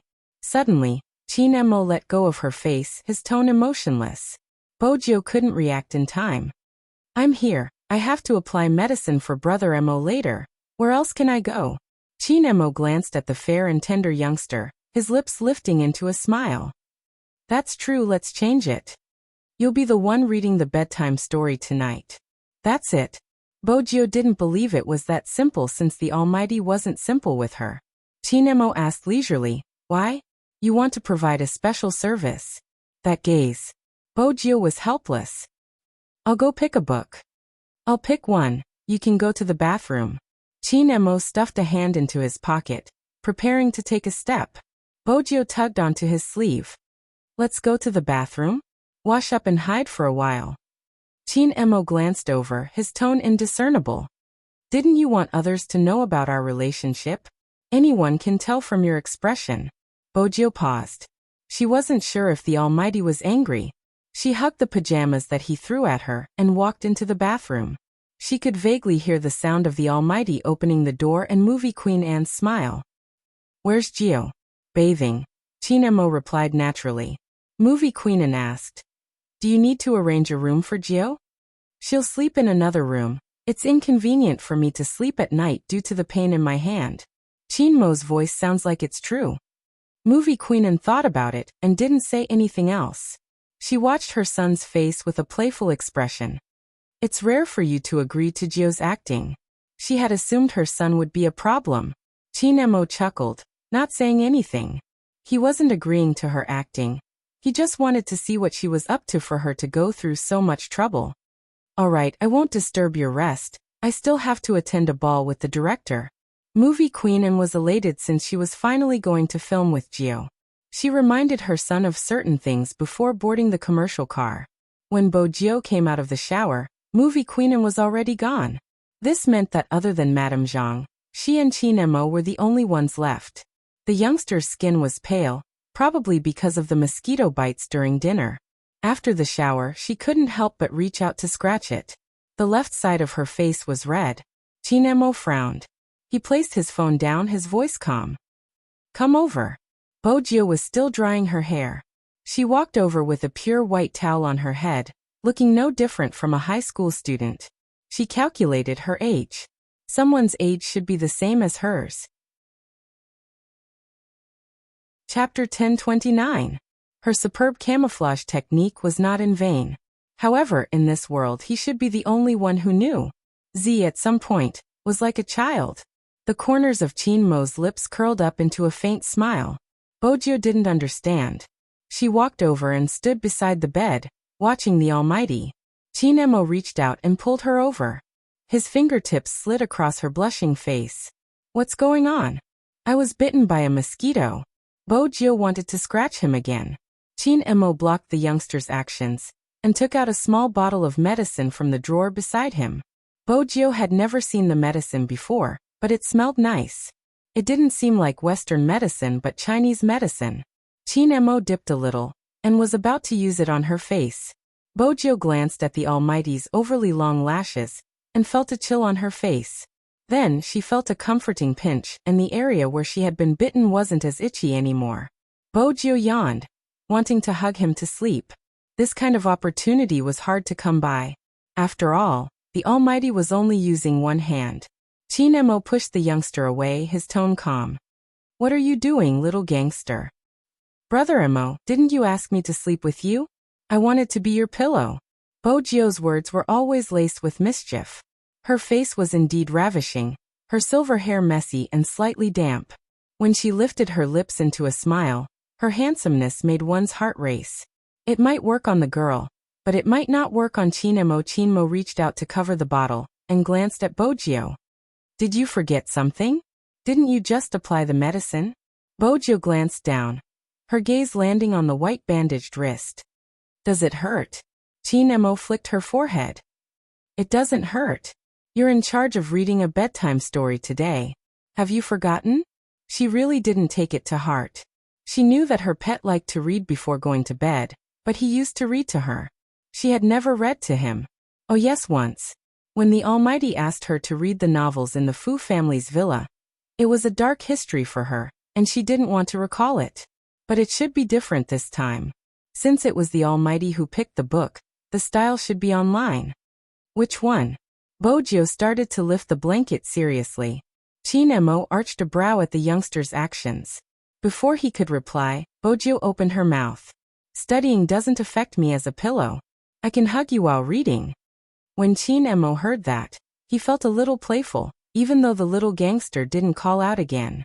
Bojio understood the Almighty's intentions, but that didn't stop her from taking advantage of him. Her cold and aloof aura was already tempting. Bojio's mood improved after hugging the person she wanted to hug. She smiled and asked, "What do you want to read?" This time Chinemo didn't push her away. But what puzzled Bojio was that the Almighty didn't give her a famous book but a phone. Bojio arched a brow. Chinemo took the youngster's hand, pressed her fingers, and swiped the screen open. Read it. Pampered hedonistic concubine? Bojio glanced at the extremely childish title. She hadn't expected the Almighty to have such a strange hobby. She opened the first chapter, and the voice came out. It was originally calm like water, but when she read the plot about the main character reincarnating into another person, Bojio paused. Chinemo glanced over. Why? A little ridiculous. Bojio's comment. It's a little ridiculous. Oh, Chinemo replied. Isn't the plot on your bookshelf about how the male lead will fall in love with you if you splash water on his face? Brother Emo, how can it be the same? Bojio smiled. Every overbearing CEO has a different hobby. At least it caught the main character's attention. Bojio's fingers tapped on her phone as she spoke, an action she would only do when she was deep in thought. Why did the Almighty let her read such a book? Just as the question arose, Chinemo shut his eyes. Chinemo shut his eyes. Forget it, it's just a curiosity. Lin Feng recommended this book to me. I'll send one to him later. Her only advantage was her rebirth. As long as the Almighty couldn't figure it out, she wouldn't be exposed. Since Team Beauty Lin had recommended such a book to the Almighty, how could she not do it? She opened WeChat and typed the title, How Brothers Became Lovers. Very quickly, 2 words came from the other end. F*CK. Straight men usually couldn't read such books. Bojio smiled faintly. Don't recommend such messy books to the Almighty in the future. Lin Feng's stomach wasn't hurting anymore. He sat in the living room eating. When he received the message, he was confused and was about to reply. Just then another voice message came from the other end. When did you become so intimate with little Spade? That voice was a little cold and carried a little laziness. But the word intimate came over. Lin Feng couldn't take it anymore, mainly because he knew how possessive his captain was. He immediately replied, Captain, it's like this. Little Spade would always harass me. Since that person is by your side, it's fine. Captain, you have to control this person. I'm still eating, so I won't be a third wheel. He held on to his phone and glanced at the youngster beside him who was rubbing the bridge of her nose. His lips lifted. Why do you always harass Lin Feng? I'm concerned about his relationship with Almighty Yun. Bojio was serious. Qin Mo tossed the phone to the side, smiling faintly. You should be more concerned about our relationship. Yun who will definitely leave the country, no one can stop him. Bojio stilled. She didn't realize the Almighty was destroying the evidence. In reality, Lin Feng had never recommended any books to the Almighty. As a straight man, why would he read a romance novel like Exploding Spoiled Hedonist Concubine? If he wanted to read one, he would at least choose one that was more magnanimous. But at this moment, when he saw the title, How Brothers Became Lovers that little Spade had sent over, he had the urge to search the place. Had he really gone mad? He and Yun who were already in this state. Yun who was going to leave the country. He had to be more mature. Just like what he had said, he had to be able to differentiate between certain problems. The night sky was getting darker. Lin Feng lifted his head and glanced outside. He had long noticed that the lights in the bedroom opposite his had never been turned on since the beginning. This meant that Yun who was still in the hotel with that person. He probably wasn't coming back today. That was right, Lin Feng chuckled. In the end, he didn't search for any books. Instead, he opened some financial articles on his computer and wore his glasses. He was about to move out of the courtyard. If he didn't want to be left behind, he had to work hard. He wasn't suited for politics. Chapter 1030. In the master bedroom of the Qin family, Bojio's thoughts were on Yin Hu's plans to leave the country. She didn't ask Lin Feng about the book. She guessed that it was probably a coincidence. After all, this was a novel where the main character would be reborn. But this coincidence wasn't as safe as it seemed. Bojio was on high alert. Qin Mo watched the youngster's expression and chuckled silently. Such a subtle test was easy to get someone to listen to him. Qin Mo didn't miss the pause when Bojio read about the rebirth plot. Naturally, he didn't miss her probing gaze when she glanced at him. He turned his face over, his nose tall and handsome.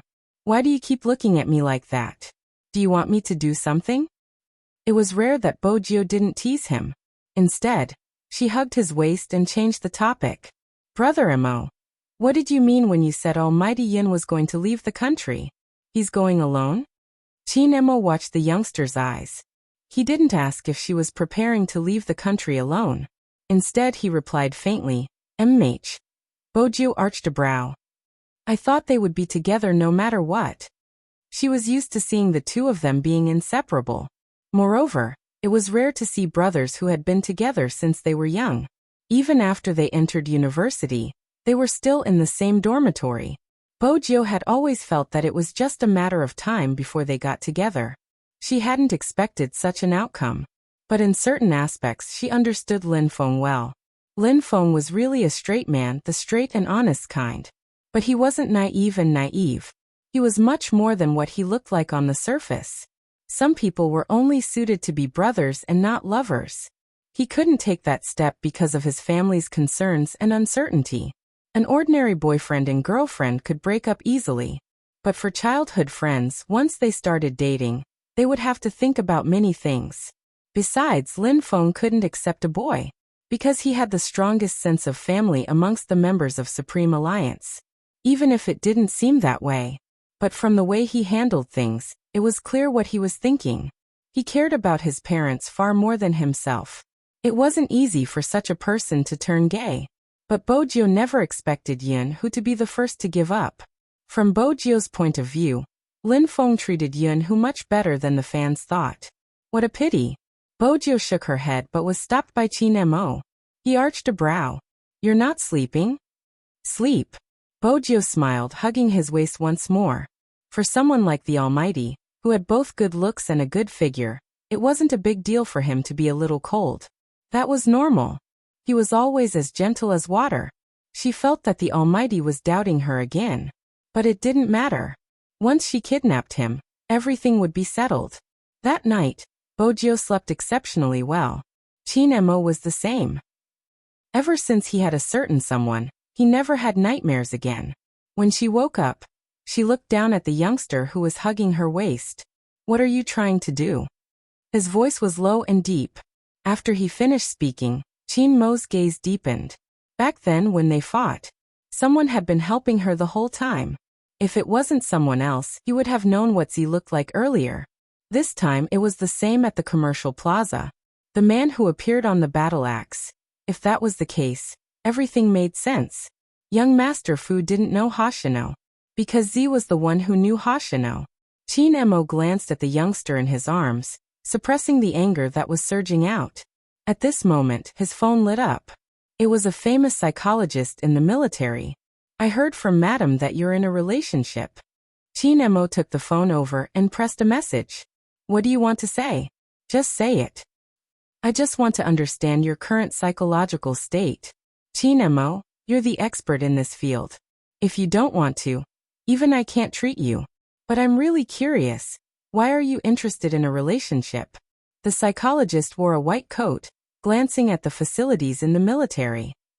I can't imagine. Qin Mo's gaze was calm, just like what Bojio had said, filled with a celestial aura. I'm currently in a good state. There aren't any signs of violence. If you want to ask about this, you can wash up and sleep. I told you I wouldn't accept such missions. You can see through everything I say. The psychologist threw his pen on the table. Boss, when are you planning to return to the military? I don't have any plans at the moment. These 5 words were extremely cold. The psychiatrist was very upset. He had asked Magician to leave, but he was the only one who stayed. But he raised his eyes and looked at the man standing in front of him. General Qin, you've heard it too. Your son, my boss. Your son is my boss, and if he isn't willing, no one will be able to understand his heart. The man was dressed in a military uniform, his hands wrapped in white gloves. He already had a big son, but because of his face, it didn't seem that big at all. Instead, he smiled lightly, exuding the aura of a superior. Since that's the case, start your weight-bearing training. Even if you can't understand my son's heart, you can still help to enlighten the new recruits. In terms of training, I have high hopes for you. Psychologist. Why did he feel that his message to boss was a trap? Deputy Zhang followed behind General Qin and asked probingly. General, are you worried that young master is still affected by the previous incident? The man paused for a moment. How much do you know about the incident in Jiang City? A case similar to that year has appeared again. When Deputy Zhang spoke, there was an unknown fear in his eyes. After all, that mission had left a deep impression on him. However, I heard that Z really came out and things are going well. The man pinched his brows. Jiang City is fine, but there are problems within the major crime division. I'm not sure about the other cities, especially the cities near the borders. The military hasn't found a suitable candidate for this mission. General, you want young master to return. Deputy Zhang's eyes lit up. The man tilted his head, the traces of time on his body condensed on his shoulders. When he came back from the mission, many people suspected that he was hypnotized by the organization at that time. That's why he wasn't suitable for missions outside the borders. Moreover, he wasn't in the right state back then. He had never seen his son in such a state. He looked at his hands in a daze, his expression devoid of any other emotions. No matter who called him, he didn't respond. It was indeed as though he had been hypnotized. As a father, as well as the highest commander, General Qin's heart was tormented. But even so, everything was based on the country. This was the basic standard of a soldier. Chapter 1031. No matter what happened, there are always people who have to carry some burdens, so that we can live peacefully in a place without the flames of war. Many people were envious of China. They said that this was the only country that didn't have to worry about war. The sunrise was the same every day. Jiang City's mornings were filled with life. Even beside the courtyard, there would be a classic alley. In the alley, there would be freshly baked golden youtiao with soy milk or tofu pudding. One bite would make one sweat, but it was satisfying. But today, the boss saw that Lin Feng was the only one eating breakfast. He chuckled and asked, "Do you want one person's portion today?" "MMH," Lin Feng replied vaguely. The boss wiped the table and placed the food on it before turning to take the youtiao. When Lin Feng lowered his head to drink the soy milk, he smiled. He wasn't used to it, but who didn't live like this? But it was a coincidence because this was the closest way to enter the courtyard. Cabs wouldn't drive in. Hence, when Lin Feng raised his head to take the youtiao, he saw Yun Hu, who hadn't returned all night, walking over. When Yun Hu saw him, he paused. The boss laughed. "There are obviously two people. All right, I'll take another portion, the usual?" He turned to ask Yun Hu. "MMH," Yun Hu replied. Then he stuffed one hand into his pocket and walked over, sitting opposite Lin Feng. In reality, Lin Feng wasn't prepared to see Yun Hu so soon. But the other party acted as though nothing had happened. It wasn't appropriate for him to mention yesterday's incident. He didn't speak, lowering his head to drink another mouthful of soy milk. When the boss served the youtiao, he was shocked. What was going on with these two? In the past, when they sat here, they couldn't even finish their sentences, especially the one with fair skin. The boss was referring to Lin Feng. Yun Hu was looking at him too. Then he turned his head and lit a cigarette. "How was your sleep yesterday?" "It was all right." Lin Feng looked up.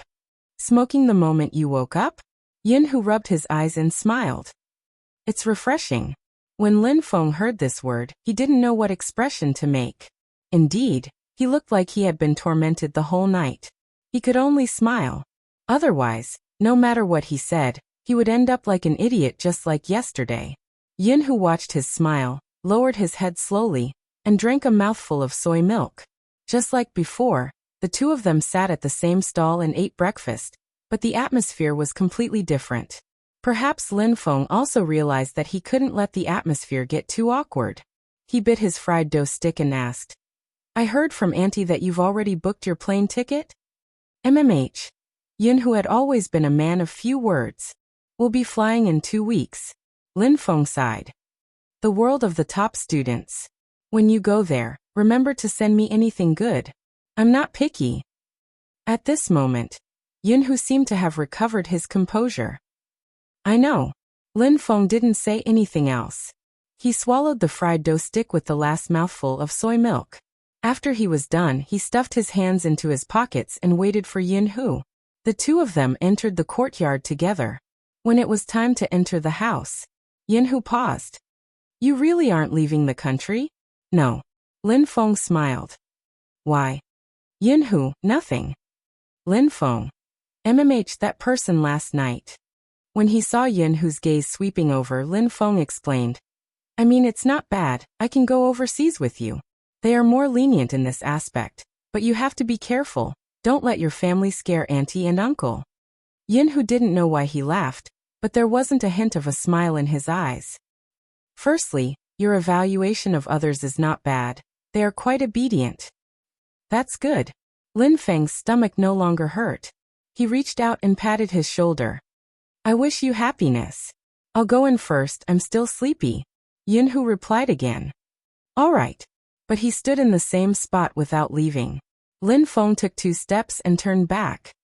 "Is there anything else? You should find a girlfriend, right?" Yun Hu's voice was faint. Lin Feng frowned. "I don't have such plans. Find one soon." Yun Hu chuckled lightly. "Hey," Lin Feng replied. "Don't drag me into the pit when you're no longer single. I enjoy my current state, let's talk about it later." MMH. Yun Hu still didn't move. This time, Lin Feng didn't turn back because Mother Lin had woken up. My mom is calling me. She must be asking me to play music for her. Lin Feng lifted his head and glanced at the Lin family, smiling at Yun Hu. I'm going in. He really walked in. He probably didn't want to see the person who hadn't slept the entire night. Were all youngsters so demanding? Lin Feng laughed, his hair covering his face, the corners of his lips sinking. Hey, is Huzi outside? Mother Lin asked. Lin Feng reached out to stop her. He went back to catch up on his sleep. Empress Dowager, I think you should have breakfast first. Sure, play a song. Mother Lin was a straightforward person. Lin Feng took her phone and started searching. Mother Lin glanced at her son. Then at Yun Hu, who stood outside for a while before turning to leave. Little Feng, are you bullying who? What are you thinking? Lin Feng turned on the music. Mother Lin felt that something was wrong. Who usually comes in with you, but today he didn't even enter the door. Besides, the two of you didn't come back together last night. If you didn't bully him, what did you do? Empress Dowager, I'm innocent. Lin Feng wanted to dismiss his mother with a sentence. But Mother Lin was a perceptive person. Tell me, what exactly happened? Lin Feng obviously wouldn't tell her the truth, but he couldn't go upstairs like that. He beautified the incident yesterday. I'll tell you, keep it a secret. Speak. Mother Lin's face was stern. Lin Feng smiled. Nothing much. Who has a girlfriend and asked me to cover for him. Yesterday he went karaoke with her and just came back. He's very tired and wants to go back to sleep. Empress Dowager, you're thinking too much. Girlfriend? Mother Lin was shocked. Who has a girlfriend? MMH, Lin Feng replied. Mother Lin was still in disbelief. Who has a girlfriend? Why does it feel so surreal? So many people in the courtyard have tried, but he didn't agree. It's free love now. It's as awkward as you said. Lin Feng was speaking the truth. Mother Lin shook her head. Who has always been more scheming than you? He's going overseas. How can he have a girlfriend? His girlfriend is going overseas too. She's going to the same school as him, Lin Feng replied. Oh. Mother Lin replied. That's good. MMH, Lin Feng smiled as he went upstairs. There was no more chatter, only music. Someone was singing. I know you left too early, but I still wish you a long life together. All good things must come to an end. This sentence wasn't just suitable for Yun Hu, it seemed to apply to Supreme Alliance as well. The Asian esports competition was half a month later, but due to some practical considerations, the final name list hadn't been decided. Regardless of whether it was Supreme Alliance or Xiangnan, it didn't seem right to send either team. According to the rules, it was always the national champion. But as the esports competition became more intense, China started to pay more attention to it. They couldn't lose too badly in the Asian esports competition. Hence, the committee was still considering. The fans were worried sick for the votes, all for the team in their hearts. But they didn't know. Supreme Alliance seemed to be fulfilling the wish of the past. To win back the glory of the past, to not let down the people who had supported and liked them. Now the dust had settled. They would probably do their own things.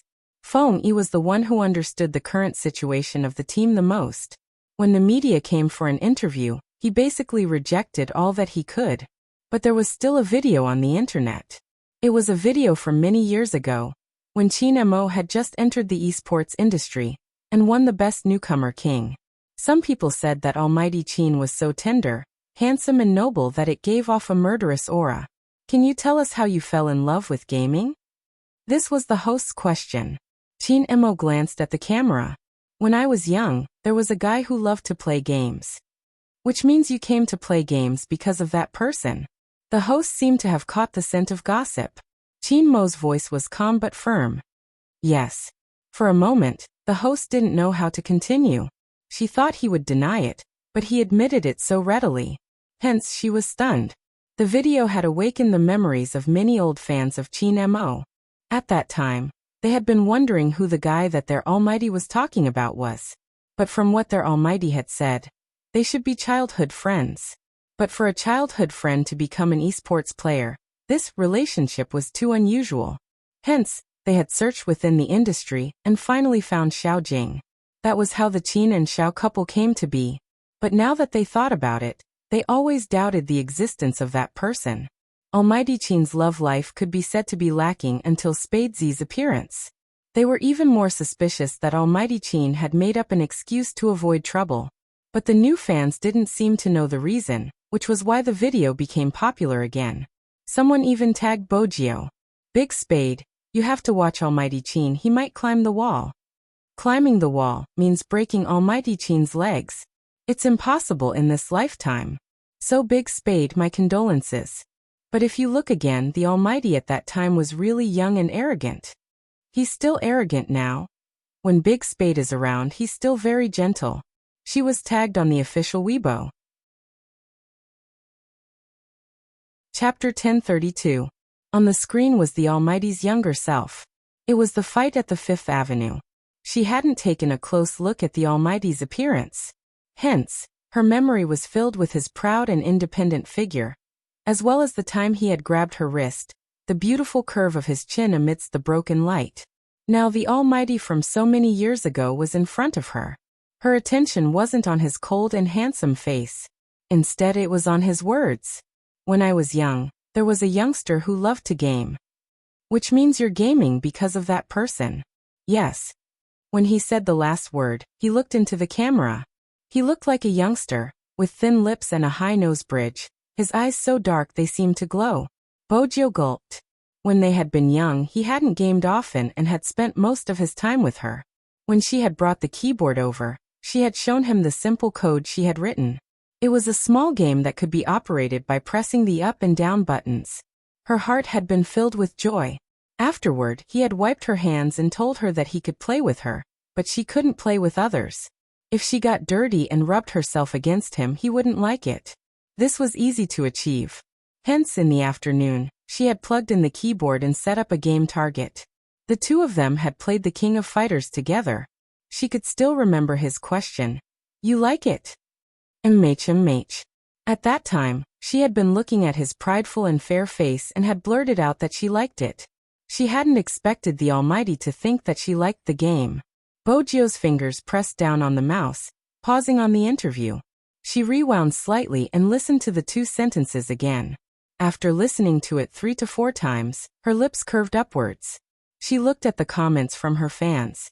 Bojio took a long time to suppress the words. I'm the one who loves to game, the one the Almighty can't forget. What are you doing? A voice drifted into her ears, elegant with a hint of laziness. It was slow and deep, but it was enough to send chills down her spine. Bojio pressed the words she had typed and closed Weibo. She glanced up with a smile. Browsing the internet. With her movements, the loose collar slid down, revealing the skin underneath. It was porcelain white and smooth, the shade of his collarbone just right. It was beautiful, just like milk. Chinemo seemed to have just taken a shower. He hadn't dried his hair, and it was dripping wet. When he saw this scene, his gaze deepened. Come here. The young man didn't move, his hand still holding the mouse. Chinemo walked over, reaching out to pull her clothes up. Mind your image, Mrs. Qin. Hearing these 3 words again, Bojio blushed and changed the topic. What did Madame Zhang do? Xiaolongbao with bean meat. Chinemo arched a brow. Why? You don't like it? Bojio reached out and hugged him. I like it. Chinmo's fingers paused for a moment. His gaze was a little dim. No one knew what he was thinking. 2 people came up from downstairs. The steaming soup dumplings had just come out of the oven. Although it was called Xiaolongbao, it was steamed at home, and it was many times more delicious than the ones outside. The surface was soft and chewy, and when the filling was bitten, it left a fragrant taste in the mouth. She thought that one basket was enough for the 2 of them. But in the end, when Madame Zhang saw the youngster biting on the last meat bun, she raised her head and asked if she had any more. That was when Madame Zhang realized that she had made too little for breakfast. I'll steam another basket now, Madame Zhang said. Chinemo replied, there's no need. She'll have a stomachache when she's full. Bojio was still greedy. She lay there, full of energy. Chinemo felt that this scene was a little familiar, but he couldn't pinpoint where he had seen it before. But the person in front of him seemed to have shrunk a lot. She was still muttering. Momo, can you let me eat another meat bun? I'll eat another one. You've said this 5 times. It was his voice. You gave me all 5, I don't need a 6th one. 66. This number is auspicious. The little fellow was always reasonable. He didn't speak, his fingers pressing on her round tummy. He only said 2 words, shut up. The image was blurry and ethereal, as though it didn't exist. Chin Mo's mind went blank for a moment. When he turned back, the youngster was tugging on his sleeve. Her eyes filled with worry. Is your hand hurting again? Compared to a certain someone, he didn't care much about his hand. It doesn't hurt. Chin Mo placed his chopsticks down, freeing his other hand to press her hand down and hold it in his own. They even had to hold hands while eating. Madame Zhang really didn't know what to say. She tried her best not to disturb them. She placed the food down with a smile and walked into the kitchen. She sent a voice message to Movie Queen and Madam, don't worry. There's nothing wrong with young Master Gio. Movie Queen and calmed down slightly when she saw the message. She was worried about Mo or psychological problems. She heard that Jiang City had just calmed down, but the overall situation wasn't good.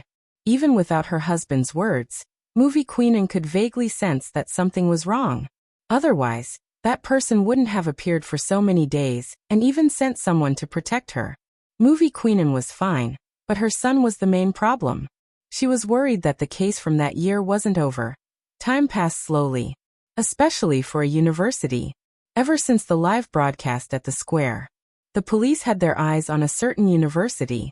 Some were grumbling, some were afraid, as though something was about to happen.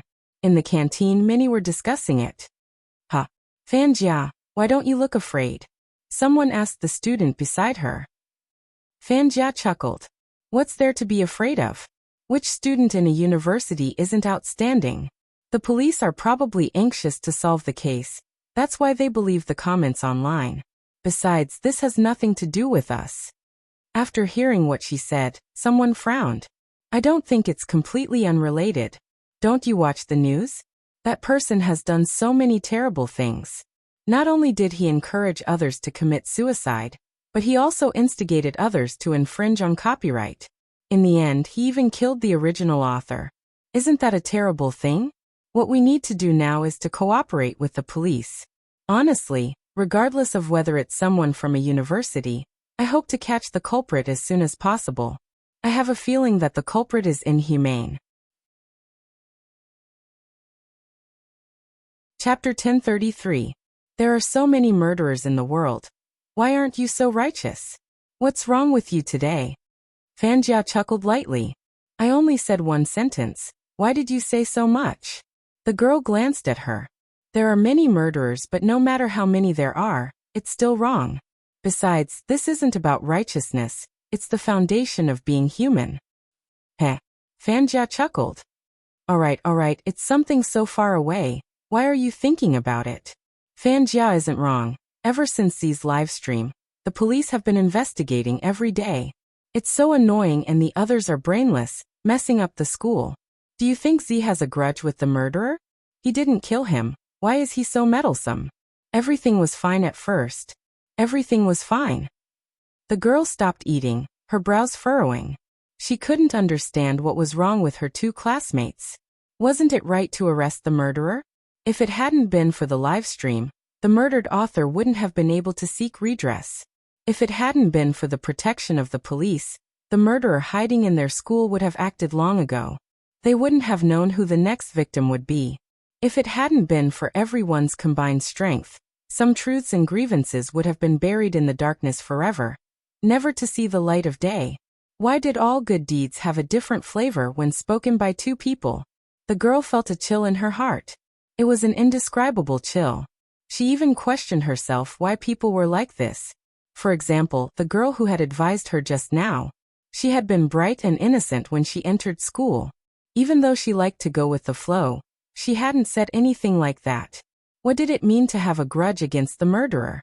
Exposing and arresting such an inhumane murderer was the only way to protect everyone. The girl was an ordinary person, she didn't have the ability to do so. She was thankful for those who had the ability and were willing to risk their lives to do so. It was written in a book. When you opened your eyes every day to the bustling traffic, it was the most ordinary peaceful era. It was a place where blood was exchanged. Why did they blame the people who bled, but not the murderer? The girl couldn't understand. When her roommate brought up another case, she shrugged her shoulders. Also, as a passerby, let's talk about the original author you mentioned earlier. She's already dead, so what? Why did she have to go against the copyright infringers? Isn't she a little too petty? Besides, didn't you notice that after this incident, the sales of her books increased? I'm not saying that she's trying to create hype, but that's the truth. Not only is it morally impermissible, it's also the same from a legal perspective. That's the root of the matter. Also, you didn't say that the original work was hyping things up, but that's what you meant. Since it's so offensive, don't pretend to judge others. I don't think we're suited to be friends anymore. Your arguments are too scary, so you better watch out. It was indeed terrifying. The girl couldn't tell what was wrong. She knew that he used to be a person without any ideas. But after sleeping with Fanjia, he seemed to have changed. It was as though he had been influenced by Fanjia to the point where his entire being was distorted. She wasn't sure if this was normal, but she instinctively wanted to distance herself. Fanjia watched the girl's back view, breaking into a smile. She comforted the angry classmate beside her. Why are you arguing with her? Let her speak if she wants to. She doesn't have any aura at all. She's completely different from you. The classmate broke into a smile. Indeed, it's boring. Oh right, Fanjia. Many people joined the chat group you asked me to create previously. I named it Spadesy and it attracted a lot of fans, but some people suspected that I wasn't a fan of Spadesy. Thankfully, the friends in the group helped me and now, everyone has the same opinion.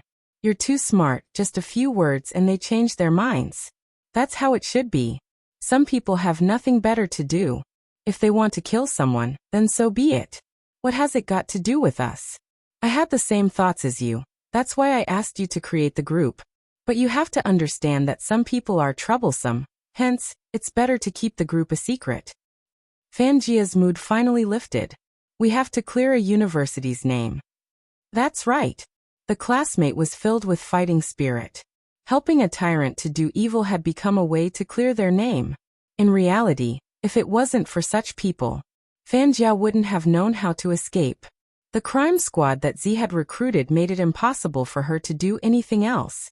That wasn't all. Every time she touched the computer, someone would record it. The maiden's sacrifice had been interrupted.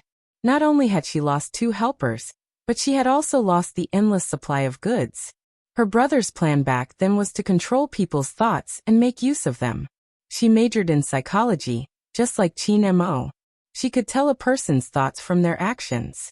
Those who liked Spadesy had joined the private chat group even though they knew about the announcement. This meant that they only cared about their likes and didn't care about hurting others. This way, the foundation would be laid. She would follow their thoughts and give them a few hints. Those people would become her invisible helpers. As long as she tore open this hole and used the group to influence them, planting a seed in their hearts, a university would become hers in the future. If the crime squad found out something, it would be Spadesy's fault since the group was created under his name. After Fanjia was done, the organization urged her twice but she didn't return. Instead, she gave them a call. Let's wait for a few more days. What are you waiting for? If you don't leave now, you might be found.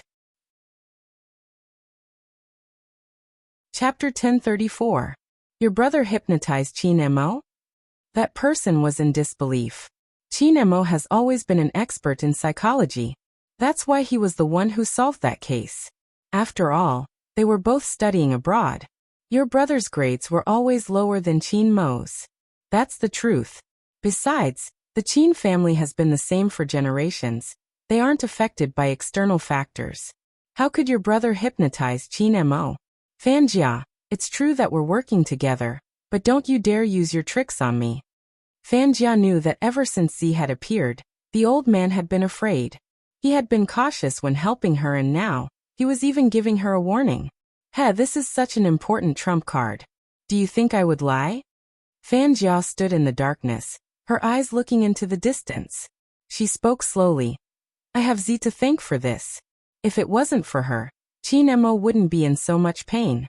The hypnosis was planted by my brother before he died. At that time, Chin Mo was in a state of mental breakdown. Naturally, he wouldn't be guarded against my brother. Besides, based on what I know, not only did Chin Mo stop working on cases, his memory is also in a mess. When the time is right, I can make use of this. Are you still anxious? There was a moment of silence. You have interacted with Chin Mo in the past and understand him. I still have the same advice, don't be too reckless. If it wasn't for me covering up for your two partners, you would be in a much more dangerous situation. The crime squad is starting to investigate the Rao family's case. Once the truth comes to light, I will be implicated and Rao Rong's statement will be detrimental to both of us. Fan Jia's gaze deepened. That's why you should have buried Rao Rong when you were working on that case. I've advised you before, you think you can do whatever you want with your power. He's just a high school student. How dare you talk to me about this now? The person on the other end was obviously furious. How many times have I told you to let Rao Rong off and he wouldn't retaliate? In the end, you cooperated with the club and chased him out of the team, leaving him with no place in the esports industry. Do you know how much effort I had to put in to avoid him? Fortunately, I didn't appeal to the higher-ups. Otherwise, I wouldn't have been able to climb to my current position. Yet you didn't learn from your mistakes and insisted on using him. Fanjia narrowed her eyes. It's all in the past, let's not talk about it anymore. Back then, I looked for him when he was in despair. Who knew he would break free from my control? In the end, it was all because of Z. She actually didn't die? I find it suspicious. It doesn't matter if it's strange or not. The person seemed to be tired of the current situation. The problem now is that she's back. Once Z returns, your internet skills won't be enough. Fanjia hated to hear such words. There are many things that can't be solved with internet skills.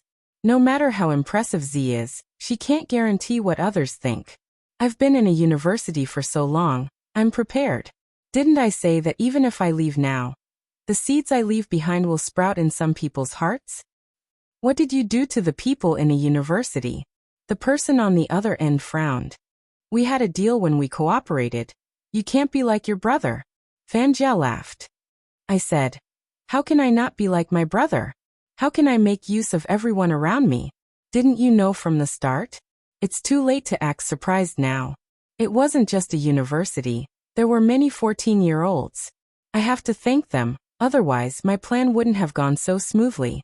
I used Z to commit crimes and they imagined themselves to be whoever they liked. They took their names and used it to attract popularity. That's the type of person I need.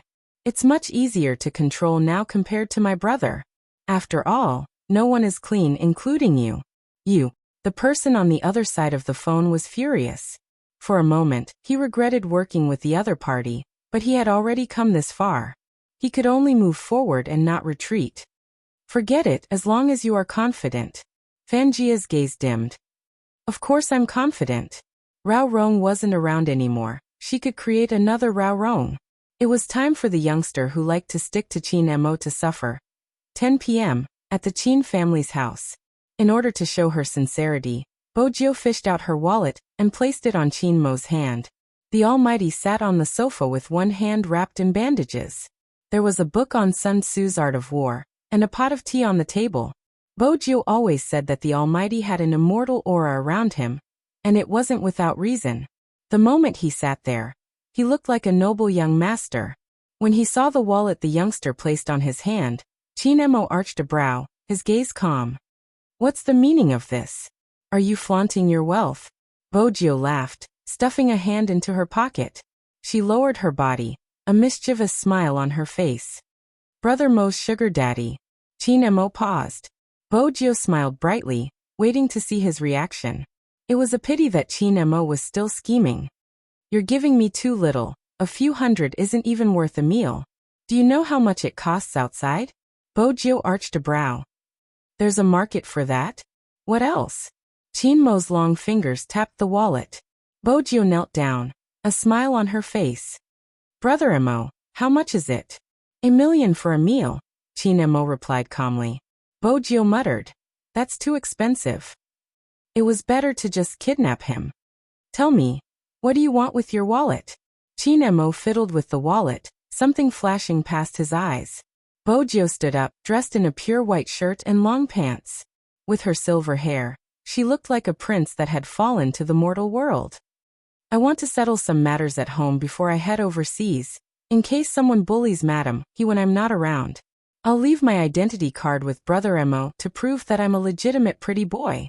Chinemo reached out to pour himself a cup of tea, his face handsome as he spoke nonchalantly. From what you're saying, you aren't coming back after going overseas? Bojio paused, her lips lifting. If I'm filming a movie, I won't be staying there for long. With my mother around, I can't travel far. Since I have my own matters to attend to, I can only let those who can harm my mother rest before I leave. Just rest? Chinemo glanced up, his deep gaze meeting the youngster's face. Chapter 1035. After listening to the youngster, Chinemo took a sip of tea. Chinemo took a sip of tea and said faintly, "Empty shares." His words hit the nail on the head. Bojio enjoyed chatting with the Almighty, because there wasn't a need to explain things clearly. It was relaxing. Unexpectedly, the Almighty's next sentence was a twist. "Is that all you're capable of?" Her cold tone carried the unique arrogance of a person in a superior position. The aura of a CEO was evident. Bojio recalled what the Almighty used to say in the business world. It could be summed up in one sentence. Brother Emo, society, you're beautiful and rich. She should be able to learn from him. Brother Emo, if you have any good ideas, I can buy them. The youngster pointed to her wallet with a bright smile. Chinemo lifted his finger. You want me to give you ideas for such a small amount of money? I know you're expensive. Bojio replied seriously. Can I give you a friendship price? Chinemo hooked his finger at the youngster. He had an ancient aura, and was full of asceticism. Bojio followed his movements and leaned forward. His deep voice rang in her ears. As your husband, I can teach you a few moves. As for the friendship price, I don't have it here. Do you want it? I'm already leaning in, and you're asking me if I want it. Also, what the hell was that husband? You're a modern person. Why are you talking about ancient literature? You seem more like someone who has been reborn than me. Bojio's ears turned red as she thought about it. Compared to controlling their shares, sending them home to retire would make them feel worse. Chinemo finally returned to the tone of a modern person. He looked at the youngster's face, which was so clean that even his hair could be seen, and kissed it. Bojio was still seriously learning from him. She hadn't expected the side of her face to be touched. By the time she realized what it was already too late. The reflection on the glass window caught the youngster's slender figure stiffening. Even her eyes moved. Her lashes were long, and she looked slightly dazed. Bojio stuffed a hand into her pocket, her other hand pressed against the seat. She had originally been prepared to tease him, but now, it was a completely different situation. Brother Emo, just speak, don't touch me, you're making a mistake. Chinemo watched the youngster's serious expression and smiled. What mistake do you want to make? This was considered seduction, right? The Almighty was simply a demon. Bojio endured for a long time, not wavering in front of his beauty. She couldn't tell anyone that she wanted to kidnap the Almighty. Questions that were difficult to answer were all replaced with silence is golden. Chinemo raised his hand to glance at the time. The Chin Group's legal consultant has already gone to your company. He has some documents that I prepared for you. You can take a look at them when you are free. But one thing, come back immediately after the meeting. Otherwise, I will have to handcuff you. Bojio paused. Then she lifted her lips. My baby is still here. How can I not come back? Chinemo. Treasure? Bae. Chinemo frowned and wanted to pull the youngster over to teach him a lesson. Auntie Zhang came over with freshly baked red bean pastries. Under normal circumstances, Earl Black tea with red bean pastries was considered real tea. This was how the Chin family drank tea. Who would have thought that the moment he arrived, he would hear young Master Jiao calling young Master Bao. Bao. Why did she feel that the world was spinning so unreal? Young Master was indeed the one at the bottom. You're tuning in to the Echoes of the Heart YouTube channel. Don't forget to subscribe and join us on this journey to catch the most captivating stories.